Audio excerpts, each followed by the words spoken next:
Hello， 大家好，我是戴爱玲。Hello， 大家好，我是王可元。嗨，大家好，我是辛乐儿。好，我们今天是在拍《为你幸福过的我》这支主打歌的 MV。那这次很开心能够邀请到可元跟乐儿担任这支 MV 的男女主角。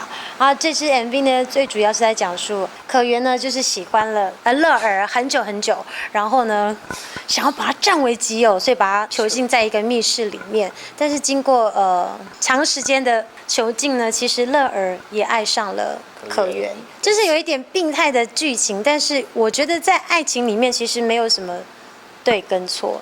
那爱上一个人呢，就一定想要把他占为己有啊，只是这个方式可能稍微比较变态了一点点。但是其实我在看他们两个演戏的时候，我看到有一段就是警察去攻坚可元，然后把他抓走，然后他有一段说，你说那两句是什么？说放开我，放开我。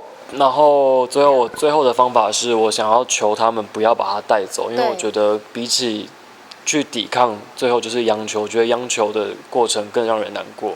对，我看到那一段的时候，我自己其实很想哭。然后还有乐儿那一段，其实他在被囚禁的这段期间里面，其实他真的有爱上了可元，然后那种不舍的情绪啊，可元在里面，为什么一直可元呢？因为可元乐儿就是在里面很纠结的情感啊，会让我觉得大家在情感当中啊，其实有的时候舍不得的那一方呢，不见得是自己，也有可能是对方。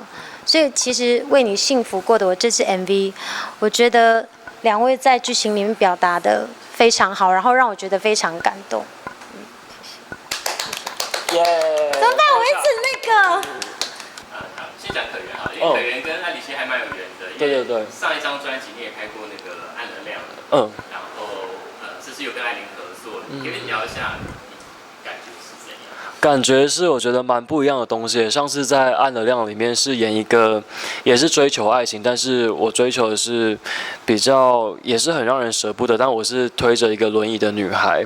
然后到今天我又爱上另外一个女生，但是我又用很激烈的方法把她囚禁住。那个时候导演跟我说的是，她是类似所谓的斯德哥尔摩症候群。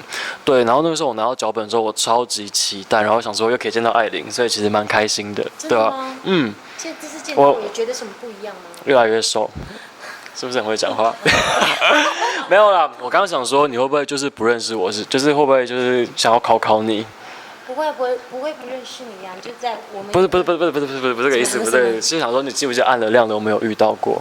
有，就是你跟我讲了之后，我才想到，因为在柜台的时候，对不对？因为我只在乎我在柜台的时候演的好不好，有没有漂亮。你演的很好，很美，对啊。很开心，很开心再见到你。